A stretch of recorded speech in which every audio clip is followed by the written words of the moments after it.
warahmatullahi wabarakatuh. Puji syukur marilah kita panjatkan kehadirat Allah Subhanahu wa taala atas limpahan rahmat dan anugerahnya pada siang hari ini. Kita semua bisa berkumpul di ruang guru dalam rangka diseminasi hasil dari calon guru penggerak Mbak Nungki Sahna Azhari yang hari ini akan mendiseminasikan kaitannya dengan budaya positif. Oleh karena itu, silakan nanti teman-teman mengikuti kegiatan ini dengan baik. Harapannya setelah mendapatkan materi baru dari kegiatan ini bisa diterapkan dalam pembelajaran di kelas Bapak Ibu masing-masing. Mari agar waktu untuk diseminasi ini berjalan dengan tertib, lancar, dan sesuai dengan kegiatan yang direncanakan. Kita buka bersama dengan bacaan Al-Fatihah. Bi barokati Al-Fatihah. A'udzubillahi minasyaitonirrajim. Bismillahirrahmanirrahim. Alhamdulillahirabbil alamin arrahmanirrahim maliki yaumiddin. Iyyaka na'budu wa iyyaka nasta'in ihdinas siratal mustaqim siratal ladzina an'amta 'alaihim ghairil maghdubi 'alaihim waladdallin. Amin. Mudah-mudahan kegiatan berjalan dengan lancar. Waktu sepenuhnya sampai nanti selesai, upayakan pukul 11 ya selesai. Silakan Mbak Nungki untuk berbagi ilmu baru dengan teman-teman tentang budaya positif. Dari saya cukup sekian. Bila ada tutur kata yang kurang berkenan, saya mohon maaf. Assalamualaikum warahmatullahi wabarakatuh.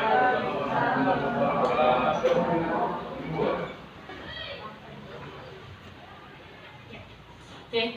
Assalamualaikum warahmatullahi wabarakatuh. Waalaikumsalam warahmatullahi wabarakatuh.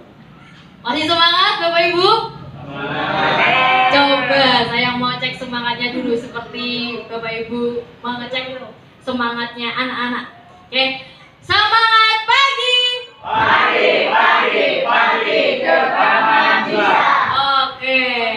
Pertama-tama saya ucapkan terima kasih kepada Ibu Wahyu yang telah memberikan izin kepada saya untuk melakukan diseminasi budaya positif, serta Bapak Ibu Guru yang sudah menyempatkan waktu untuk menjadi peserta diseminasi budaya positif. Pada kesempatan kali ini, saya akan memaparkan tentang penyebaran pemahaman dan penerapan pengalaman budaya positif.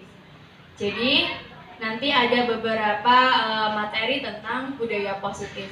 Tapi sebelumnya saya mau bertanya terlebih dahulu, menurut Bapak Ibu sekalian, apa itu budaya positif? Apa itu budaya positif? Kebalikan budaya negatif. Kebalikan budaya negatif. Oke. Yang lainnya? Budaya baik yang perlu dikembangkan. Iya, kegiatan baik yang perlu dikembangkan. Ada lagi mungkin yang sudah kita terapkan di sekolah kita? Mungkin. Apa? Budaya positif. Ya? Gimana, Bu?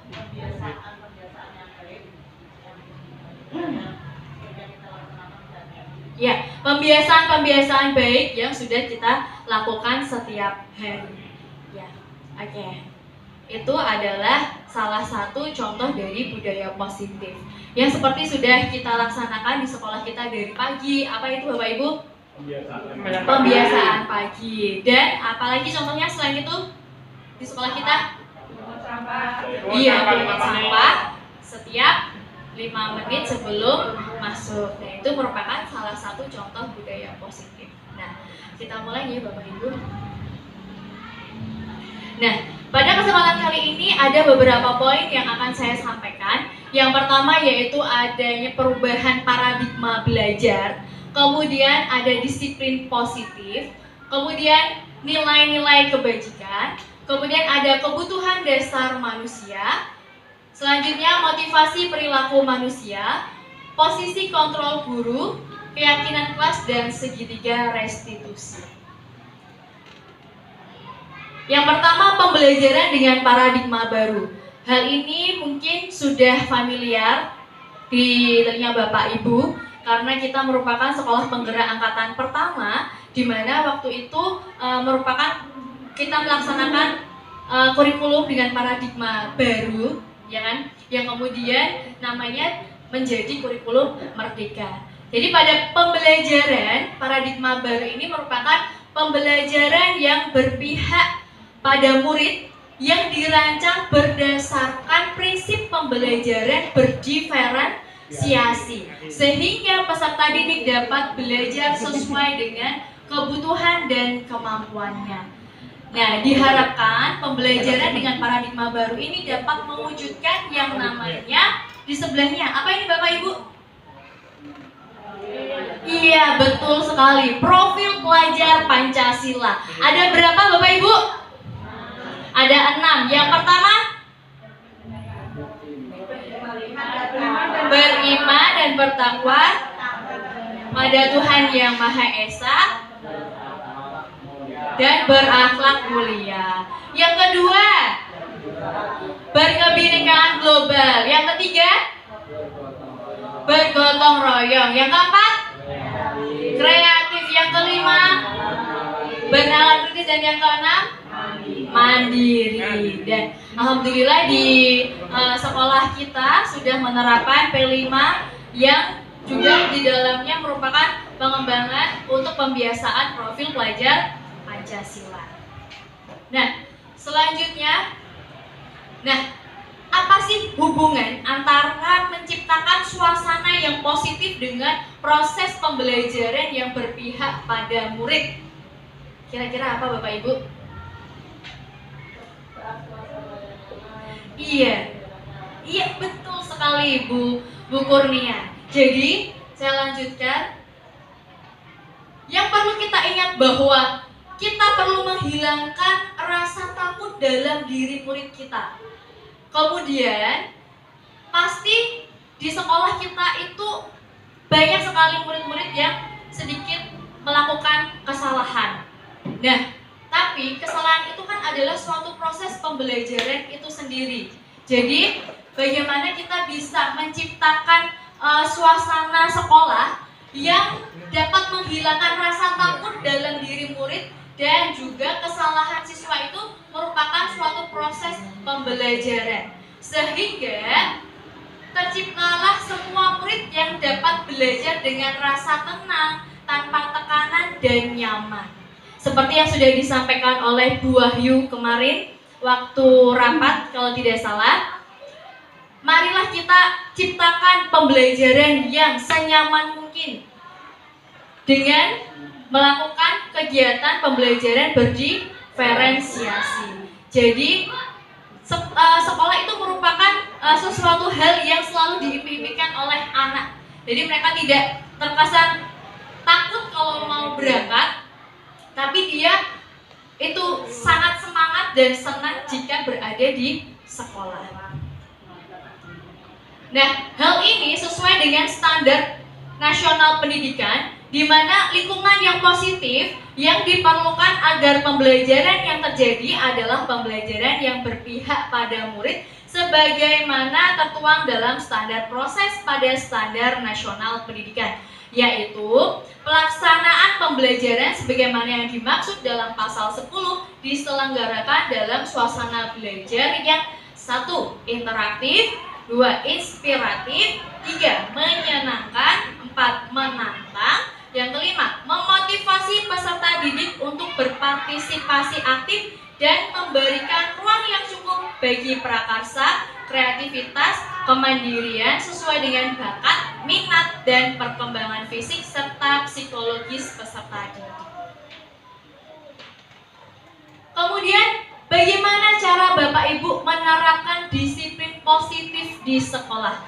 Pasti Bapak Ibu mempunyai cara-cara tersendiri untuk menerapkan disiplin positif di sekolah. Ada yang mau berbagi cerita bagaimana cara mendisiplinkan siswa kita? Monggo, silahkan ke depan. Ada? Monggo Bu Kurnia.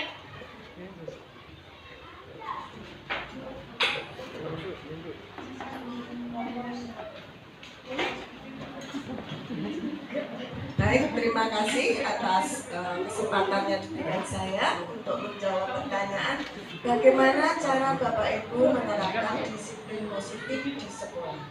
Nah, untuk menerapkan disiplin positif ini kita tidak bisa harus menerapkan langsung ke murid kita, tetapi harus kita terapkan dulu terhadap diri kita sendiri sehingga kita nantinya bisa dicontoh oleh anak didik kita.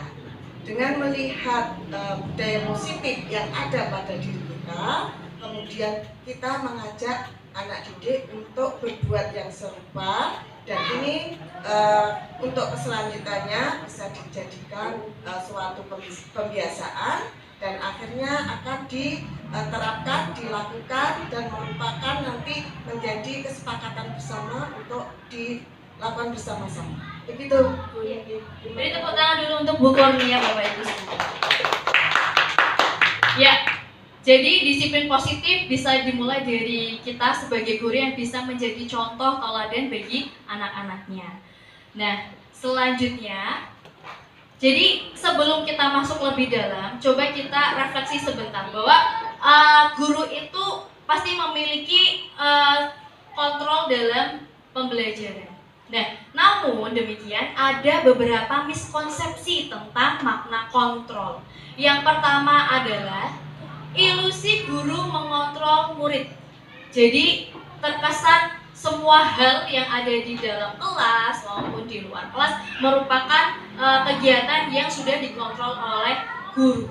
Kemudian yang kedua, ilusi bahwa semua penguatan positif efektif dan bermanfaat. Jadi apapun yang sudah dilakukan oleh guru merupakan hal yang benar. Kemudian yang ketiga, ilusi bahwa kritik dan membuat orang merasa bersalah dapat menguatkan karakter. Dan yang keempat, ilusi bahwa orang dewasa memiliki hak untuk memaksa. Apalagi bahwa di kegiatan ini kan guru itu sebagai orang dewasa. Sedangkan anak-anak itu sebagian besar harus melakukan apa yang sudah diperintahkan oleh guru. Coba dari keempat ini, Bapak Ibu sering melakukan yang mana? Kira-kira? Coba mengontrol murid, kemudian penguatan positif, efektif dan bermanfaat, kemudian sering mungkin membuat murid kita merasa bersalah atau memaksa murid. Kira-kira yang mana? Iya, memaksa murid. Terutama dalam hal apa, Bu? Terutama dalam hal apa, Bu? Kejujuran. Kejujuran, apalagi? Kedisiplinan, betul sekali. Karena anak-anak kita sudah terbiasa. Kalau tidak dipaksa dia susah. Betul? Betul. Oke, mari kita belajar bersama-sama, Bapak Ibu. Kemudian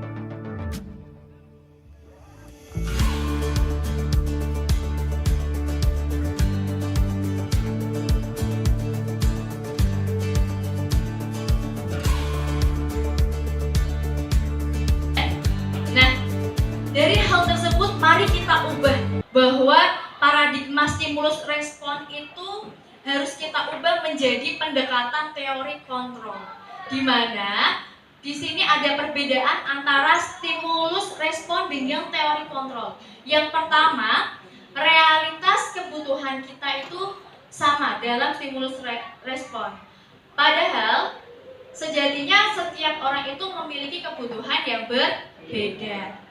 Kemudian pada stimulus respon semua orang melihat hal yang sama. Kemudian kita mencoba mengubah orang agar berpandangan sama dengan kita.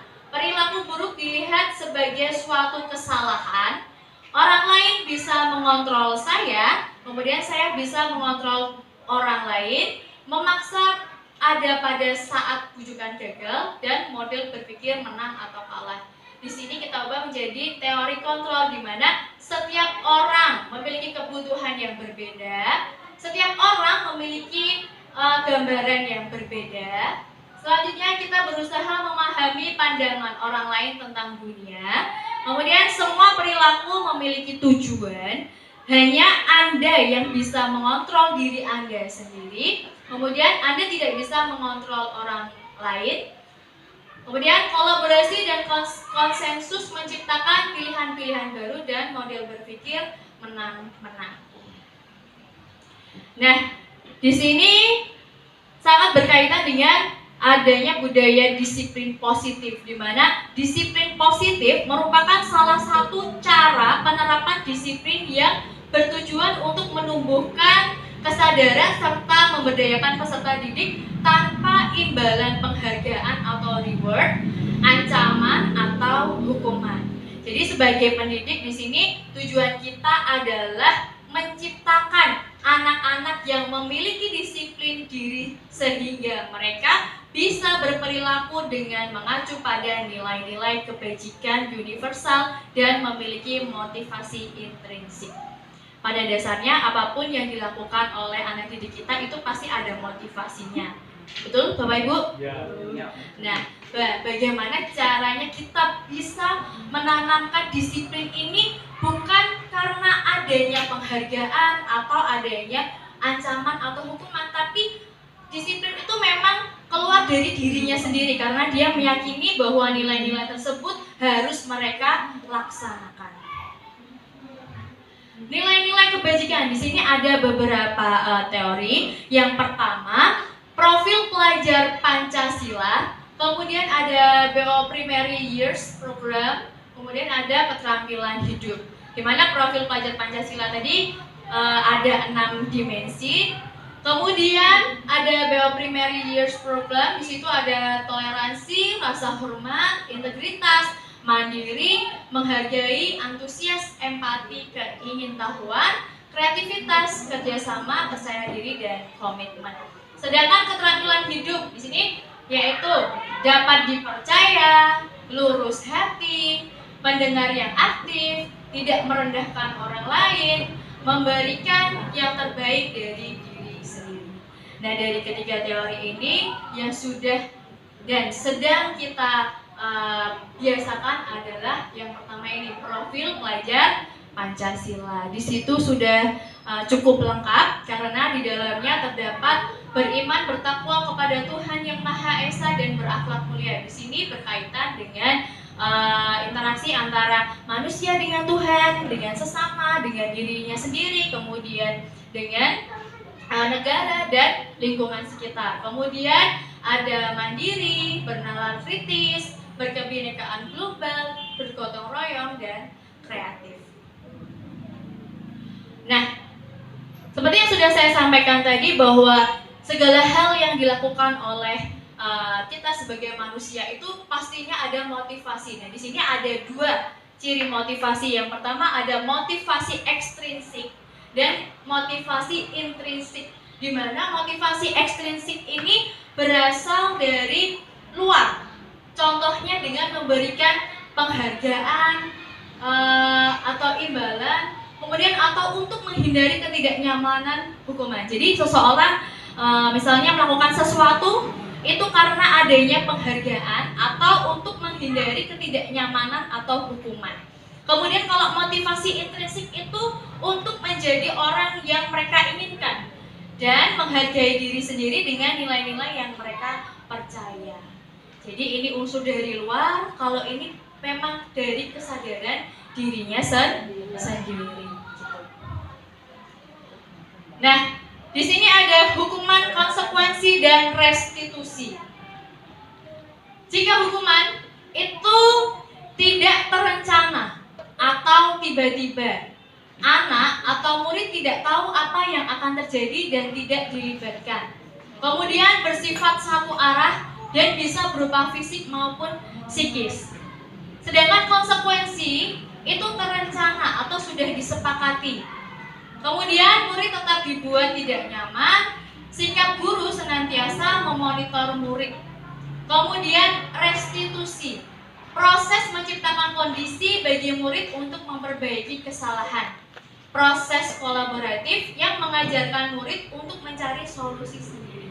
Dari ketiga ini, mari kita refleksikan bersama. Mana yang sering kita lakukan? Hukumankah, konsekuensi, atau restitusi? Apa Bu? Pak? Konsekuensi? Berarti sudah ada kesepakatan. Apa bedanya hukuman dan konsekuensi? Ayo, apa bedanya hukuman dan konsekuensi? Kalau konsekuensi itu terencana dulu. Ya, kalau Hukuman tidak terencana. tiba-tiba. Contohnya Bu, kalau hukuman contohnya, Contohnya, misalkan kita gambarkan aja apa yang sudah kita alami gitu. ya, kalau tadi saya kalau tidak mengerjakan saya suruh berdiri depan kaki diangkat satu.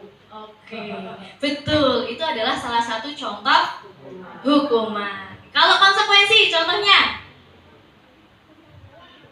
misalkan apa?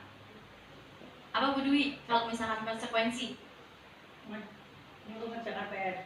karena dia tidak mengerjakan. Disuruh mengerjakan PR kan terencana tuh. Iya. Kalau dia tidak mengerjakan PR, berarti konsekuensinya dia harus mengerjakan dulu sebelum mengikuti pembelajaran. Nah, itu konsekuensi yang sudah disepakati bersama. Betul sekali. Terima kasih Bu Dwi. Sama-sama. Mbak Nunggi. Nah, yang baru di sini adalah yang namanya restitusi. Sudah pernah dengar Bapak Ibu? Baru hari ini Bu, Pak. Pernah disampaikan oleh Pak Fajar sebelumnya. Masih ingat? Lupa. Oke, saya ingatkan kembali.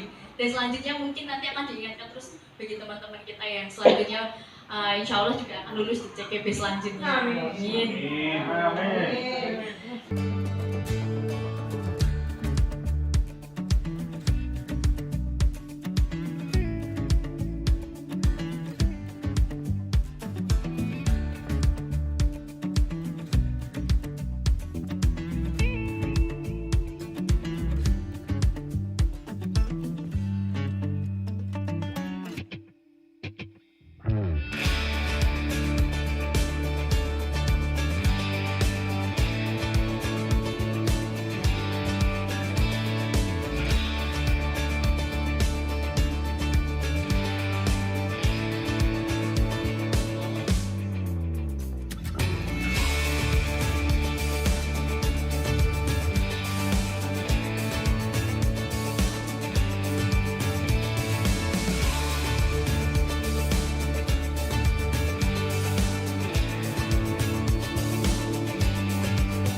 Ya. Jadi sebelum kita masuk ke restitusi, coba kita bersama-sama. Ini hukuman atau konsekuensi ya? Yang pertama, mencatat 100 kali di dalam buku kalimat saya tidak akan terlambat lagi karena terlambat ke sekolah. Hukuman, oke. Yang kedua, lari mengelilingi lapangan basket 2 kali karena terlambat hari di sekolah. Hukuman. Kemudian, membersihkan coretan yang dibuat di meja tulis. Konsekuensi. Kemudian, murid diminta untuk push up 15 kali karena tidak menggunakan masker.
konsekuensi berjemur di lapangan basket pukul 12 siang karena mengobrol dengan teman. Hukuman. Selanjutnya masih ada lagi. Murid diminta bertelanjang kaki sepanjang hari, maksudnya tidak pakai sepatu. Karena tidak menggunakan sepatu warna hitam sesuai peraturan sekolah. Hukuman. Kemudian berdiri di depan kelas sambil mengangkat kaki satu karena tidak bisa menjawab pertanyaan. Hukuman. Membersihkan tumpahan air di meja tulis karena tersenggol pada saat belajar. Konsekuensi kehilangan 10 menit jam istirahat untuk mengerjakan tugas karena terlambat datang dan tertinggal pelajaran selama 10 menit. Konsekuensi duduk di bangku di pinggir lapangan pada jam istirahat tidak diizinkan bermain oleh guru piket karena mencederai teman saat bermain di lapangan. Hukuman yang terakhir, terlambat hadir di pembelajaran daring 15 menit dan diminta untuk tinggal 15 menit sesudah kelas usai untuk membahas ketertinggalan pembelajaran. Konsekuensi. Bapak Ibu keren semuanya, sudah tahu semuanya. Tepuk tangan dulu buat semuanya. Oke. Selanjutnya, nah ini yang masih sering kita lakukan, yaitu memberikan penghargaan. Sebenarnya memberikan penghargaan itu berdampak positif apa negatif, Bapak Ibu?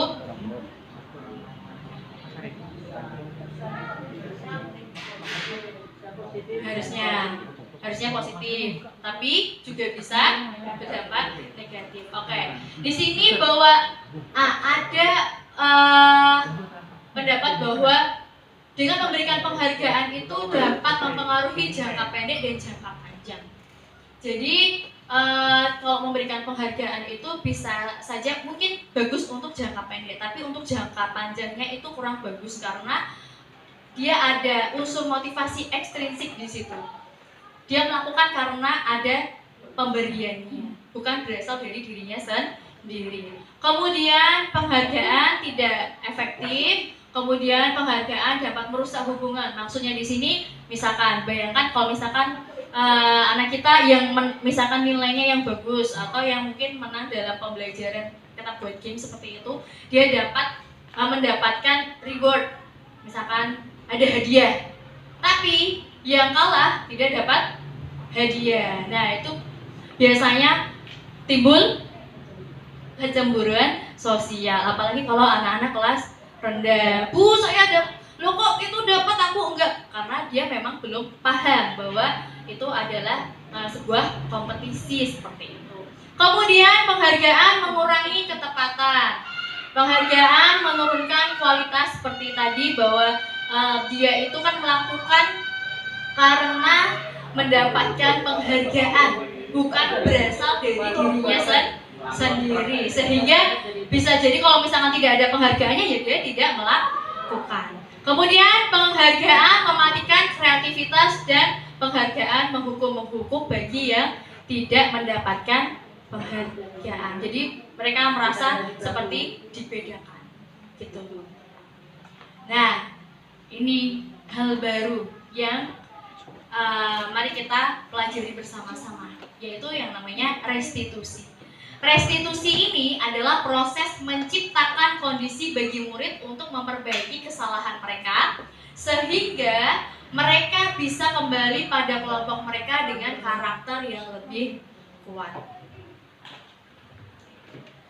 Nah, restitusi ini bisa kita mulai dengan pembentukan keyakinan kelas. Keyakinan kelas ini bersifat lebih abstrak daripada peraturan yang lebih rinci dan konkret. Kemudian keyakinan kelas itu berupa pernyataan-pernyataan universal. Kemudian pernyataan keyakinan kelas senantiasa dibuat dalam bentuk positif. Keyakinan kelas hendaknya tidak terlalu banyak sehingga mudah diingat dan dipahami oleh semua warga kelas.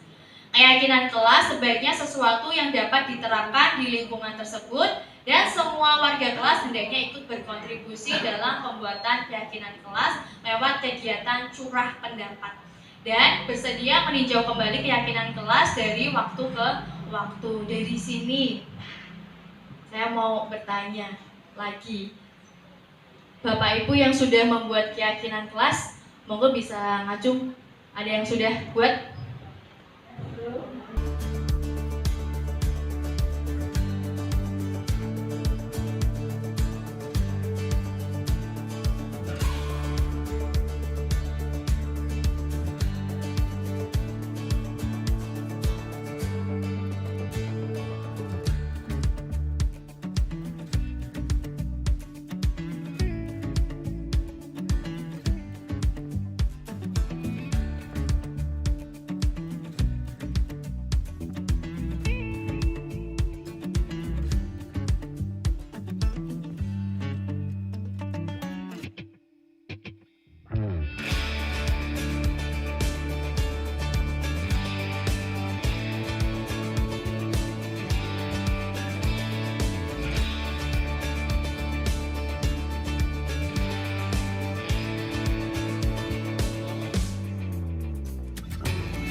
Peraturan kelas. Oh, peraturan kelas.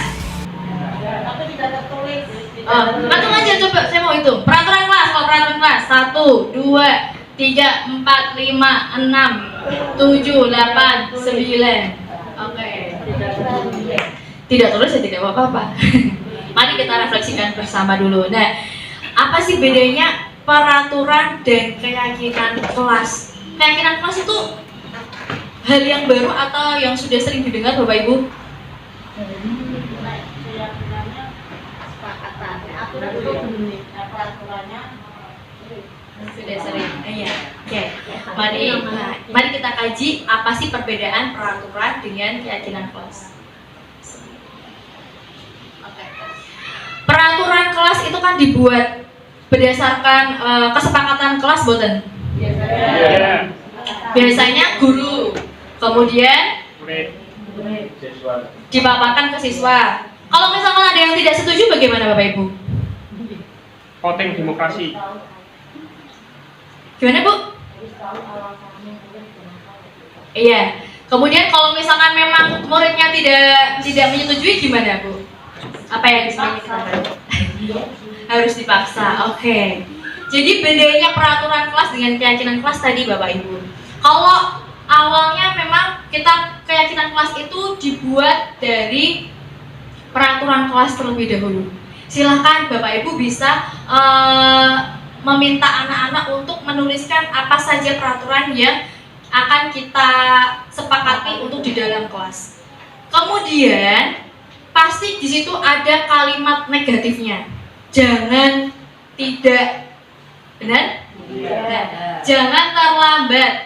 Nah, gitu. Tidak apa misalkan? Tidak membuang sampah sembarangan. Nah, itu merupakan contoh kalimat negatif. Sedangkan keyakinan kelas ini dibuat dalam bentuk kalimat positif Bapak Ibu. Jadi misalkan kalau tadi jangan terlambat, berarti kalimat positifnya kita ganti menjadi hadir tepat waktu. Nah gitu. Kemudian kalau yang tadi tidak membuang sampah sembarangan, membuang sampah pada tempatnya, pada tempat sampah. Nah itu Bapak Ibu bisa sebenarnya dari peraturan-peraturan kelas yang Bapak Ibu sudah buat, silakan nanti bisa direview kembali berdasarkan kesepakatan bersama. Anak-anak kita ajak untuk menjadi kalimat yang positif. Karena saya pernah dengar juga ada psikolog yang mengatakan kalau kita sering mengatakan hal yang negatif, jangan kayak gitu ya, yang diingat-ingat adalah yang kalimat yang negatif. Tapi coba kita ubah dengan kalimat-kalimat yang positif, itu secara berulang-ulang. Jadi kita ingatkannya tuh dengan kalimat yang positif, maka yang terekam di otak mereka yang kalimat-kalimat positif. Jadi seperti itu. Memang saya juga baru belajar Bapak Ibu, karena tidak dipungkiri karena udah kebiasaan ya. Jangan seperti itu, jangan. Nah itu mari kita coba ubah menjadi kalimat yang lebih positif. Nah setelah mereka mengubah menjadi kalimat yang positif, anak-anak bisa kita ajak untuk menganalisis nilai-nilai kebajikannya. Misalkan tadi ya, hadir tepat waktu, itu nilai kebajikannya apa? nilai yang terkandung dalam kalimat tersebut itu apa? Ya, disiplin. Jadi anak-anak kita ajak untuk ini loh. Kalau kamu itu hadir tepat waktu, maka kamu akan belajar untuk disiplin.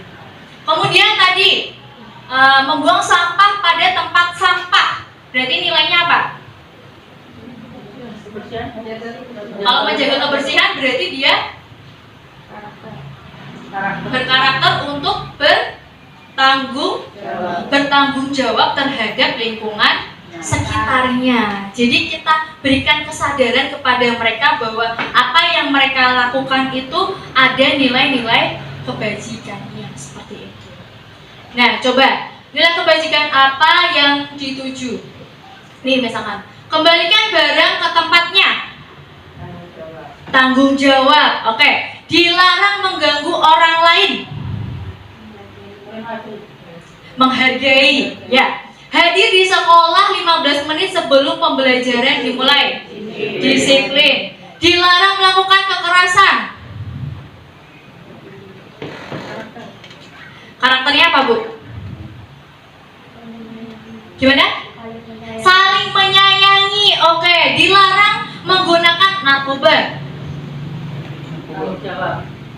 Gimana, Bu? Tanggung jawab terhadap diri sendiri berupa kesehatan. Kemudian bergantian atau menunggu giliran.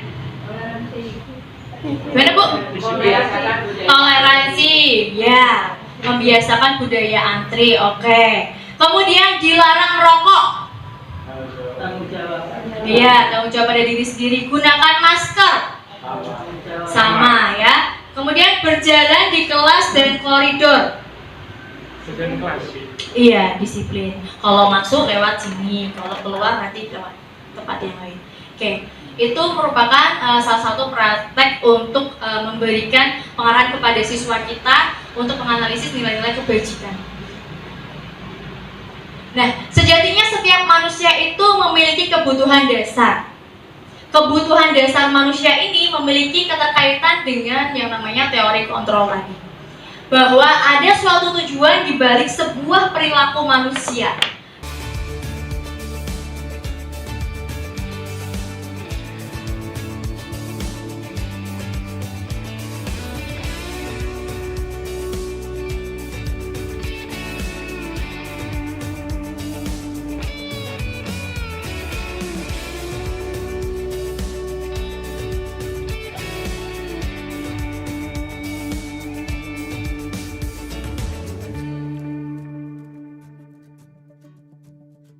Kita juga percaya bahwa murid memiliki tujuan di balik perilaku mereka. Salah satunya adalah untuk memenuhi kebutuhan dasar mereka.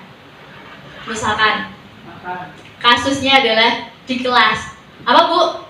Udah dasar makan. Iya, makan. Contohnya kalau di kelas ada siswa yang diam-diam makan. Itu artinya mereka sedang memenuhi kebutuhannya, yaitu iya, makan merupakan kebutuhan bertahan hidup.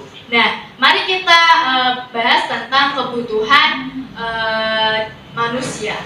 Ada 5 kebutuhan dasar manusia. Yang pertama tadi bertahan hidup, berupa makanan, pakaian, tempat tinggal, keamanan, dan kesehatan. Kemudian kebutuhan kasih sayang dan rasa diterima. Rasa diterima, dipedulikan, berbagi, kerjasama, menjadi bagian dalam kelompok. Jadi kalau misalkan anak kok merasa sedih karena tidak ada temannya, berarti dia memang kurangnya kebutuhan dalam menerima kasih sayang dan rasa diterima. Kemudian selanjutnya adalah penguasaan.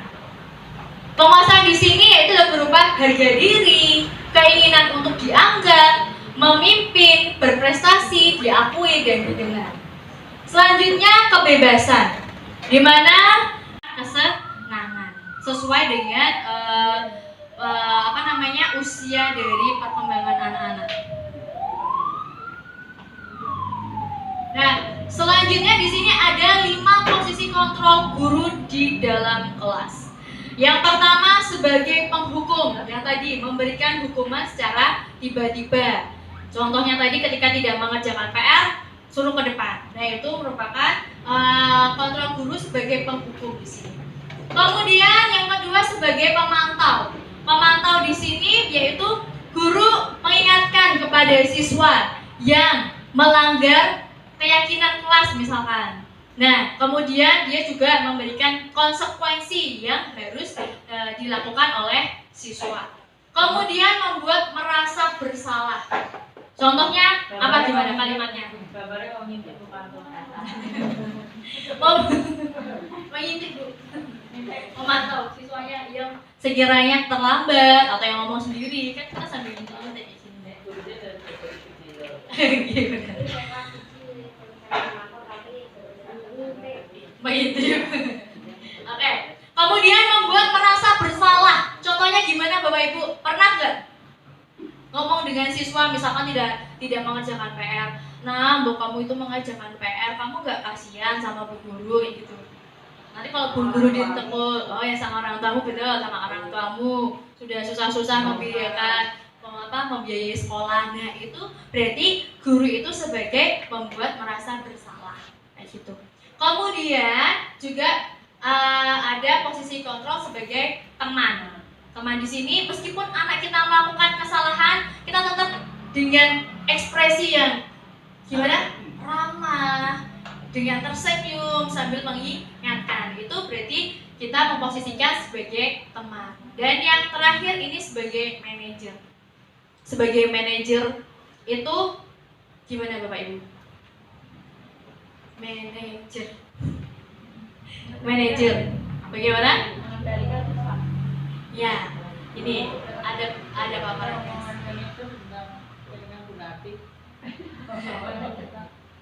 Nah, manajer di sini itu kita tidak langsung memberikan hukuman atau konsekuensi, tapi kita tanyakan dulu, apakah kamu tahu kesalahanmu? Gitu. Kemudian kira-kira bagaimana kamu memperbaiki kesalahanmu. Jadi di situ kita menanyakan apa sih kesalahan dari siswa kita, kemudian bagaimana caranya dia untuk memperbaiki kesalahannya. Jadi apa yang dilakukan itu semua berasal dari siapa? Iya, siswanya sendiri, bukan dari kita. Itu berarti kita memposisikan sebagai manajer di sini. Nah, untuk melakukan kontrol sebagai manajer di sini kita bisa menggunakan yang namanya segitiga restitusi. Di mana segitiga restitusi di sini merupakan suatu proses dialog yang dijalankan oleh guru agar dapat menghasilkan murid yang mandiri dan bertanggung jawab. Jadi dia sadar akan kesalahannya dan bertanggung jawab atas apa yang sudah dilakukannya. Nah, di sini ada 3 langkah. Yang paling dasar dulu, yaitu menstabilkan identitas. Kemudian ada validasi tindakan yang salah, dan yang terakhir menanyakan keyakinan. Jadi prinsip dasarnya itu pertama memang kita harus membuat keyakinan kelas terlebih dahulu, karena itu merupakan kesepakatan antara guru dengan siswa. Kemudian baru ketika ada kesalahan nanti kita bisa menerapkan restitusi dengan langkah-langkah tersebut. Yang pertama, menstabilkan identitas. Di sini berdasarkan prinsip membuat kesalahan adalah bagian dari proses pembelajaran. Jadi kita bisa mengutarakan dengan kalimat-kalimat seperti ini. Berbuat salah itu tidak apa-apa. Tidak ada manusia yang sempurna. Saya pun juga pernah melakukan kesalahan seperti itu. Kita bisa menyelesaikan ini. Bapak Ibu tidak tertarik mencari siapa yang salah, tapi Bapak dan Ibu ingin mencari solusi dari permasalahan ini. Kamu berhak merasa begitu. Jadi di sini kita tidak terkesannya tidak menghakimi anak. Jadi kita buat stabilkan dulu identitasnya setelah dia melakukan kesalahan. Kemudian kita lanjutkan dengan validasi tindakan yang salah. Di sini berdasarkan prinsip setiap perilaku berupaya memenuhi suatu kebutuhan tertentu. Tadi ada 5 kebutuhan dasar manusia. Nah, bisa kemungkinan mereka itu melakukan kesalahan karena memenuhi kebutuhan mereka. Nah, di sini kamu bisa menggunakan kalimat padahal kamu bisa melakukan yang lebih buruk dari ini ya. Kemudian bisa juga kamu pasti punya alasan mengapa melakukan hal itu. Kamu patut bangga pada dirimu sendiri karena kamu telah melindungi sesuatu yang penting buatmu. Yang di sini yang sering dilakukan Bapak Ibu biasanya kalimat yang kedua. Setelah melakukan, kenapa kamu melakukan hal seperti itu? Ya tidak? Ya, nah pasti setiap tindakan punya alasannya. Kemudian yang ketiga, menanyakan keyakinan.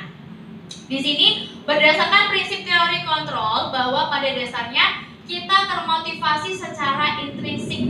Nah, di sini bisa dengan menggunakan kalimat apa yang kita percaya sebagai kelas atau keluarga, apa nilai-nilai umum yang kita telah sepakati, apa bayangan kita tentang kelas yang ideal, kamu mau jadi orang yang seperti apa? Atau Bapak Ibu juga bisa membuat kalimat seperti ini. Coba diingat, keyakinan kelas apa yang kamu langgar seperti itu. Nah, kemudian setelah Bapak Ibu menanyakan hal itu, kemudian tanyakan juga bagaimana caramu untuk memperbaiki kesalahan tersebut. Dilanjutkan seperti itu. Gimana Bapak Ibu? Susah? Gampang? Gimana Bu? Silakan berkomentar tentang kegiatan restitusi.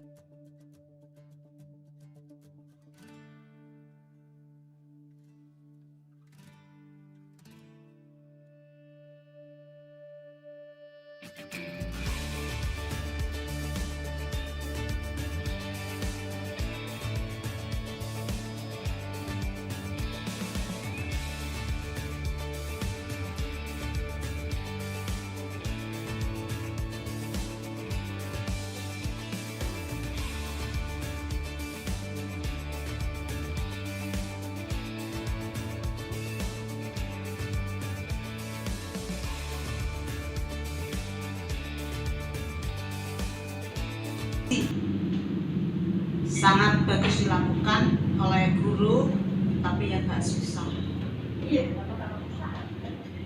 Iya betul sekali. Kalau misalkan kita melaksanakan ini, oke. Memang pada awalnya agak susah Ibu karena belum terbiasa. Anak-anak pun juga belum terbiasa. Pasti mereka menganggapan kalau misalkan diajak diskusi tentang kesalahannya, terus habis itu masih ada juga yang menyepelekan seperti itu. Tapi coba kalau kita membiasakan hal ini, kita yakinkan bahwa kegiatan tersebut itu merupakan salah satu bentuk tanggung jawabnya gitu. Nah, kalau sudah menjadi pembiasaan, menurut saya insya Allah anak-anak itu bisa melaksanakan dengan memang penuh kesadaran diri. Seperti itu.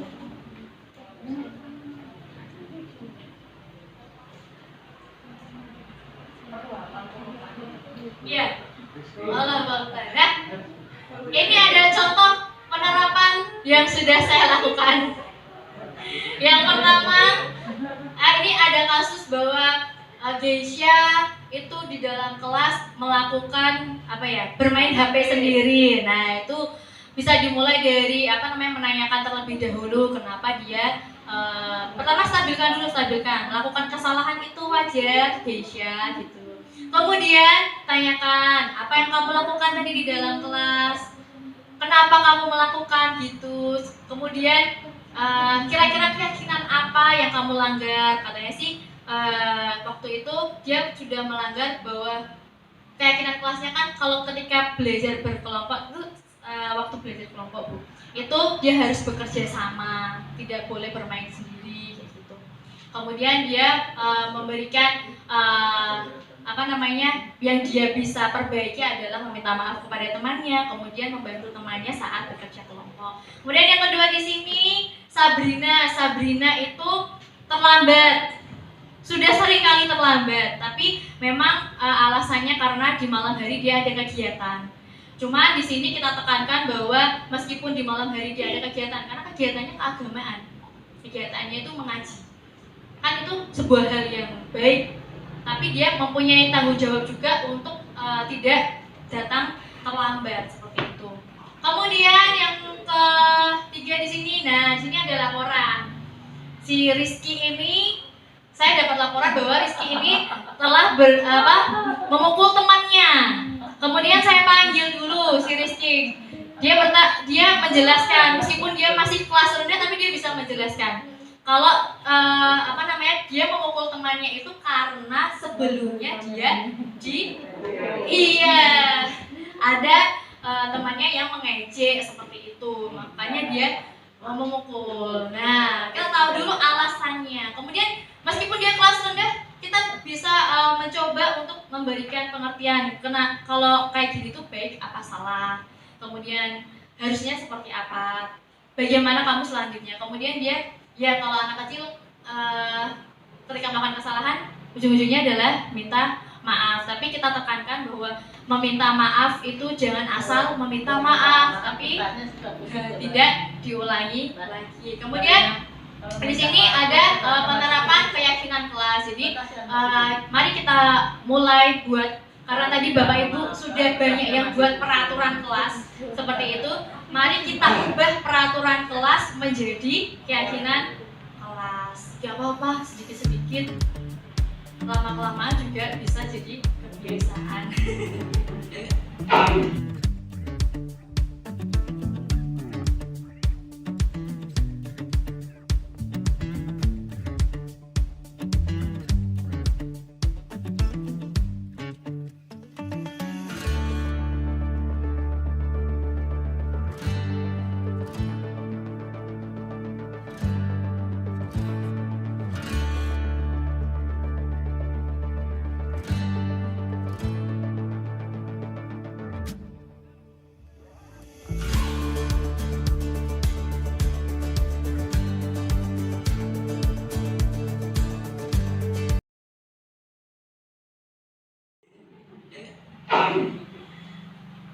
Nah, jadi dari yang sudah saya paparkan di sini bahwa dalam penerapan program disiplin positif ini hendaknya guru memiliki standar kepribadian profesional dan sosial yang baik, di mana guru mampu berefleksi pada posisi kontrolnya saat ini, bagaimana perjalanan dirinya sebagai seorang among atau posisi manajer yang menuntun murid-murid menjadi insan yang mandiri, merdeka, dan bertanggung jawab.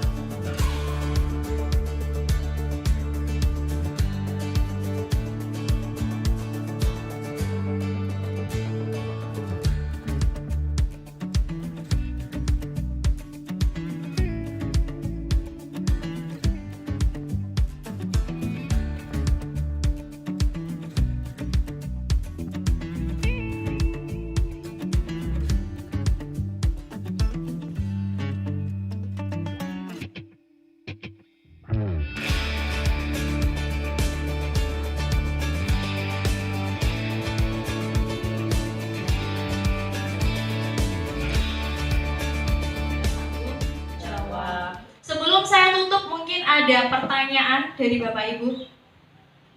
Silakan Pak. Terima kasih.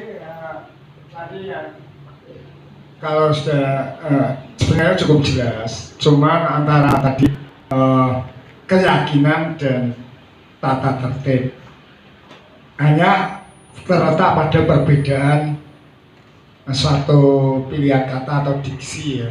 Artinya tidak menggunakan kata tidak atau tidak. Padahal kan sebenarnya juga tata tertib yang terdahulu kemungkinan juga tidak harus pakai tidak terlambat, tapi kan sudah ada tertulis harus datang tepat waktu, buanglah sampah pada tempatnya. Sebenarnya kan sudah ada.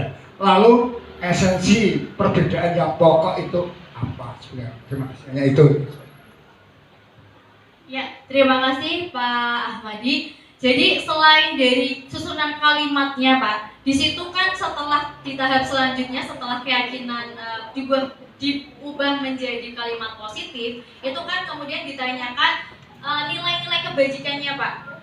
Jadi suatu yang sudah mereka ubah itu tadi, nilai kebajikannya itu apa? Misalkan yang tadi yang sudah saya sampaikan tadi, kalau misalkan datang tepat waktu, nilai kebajikannya apa?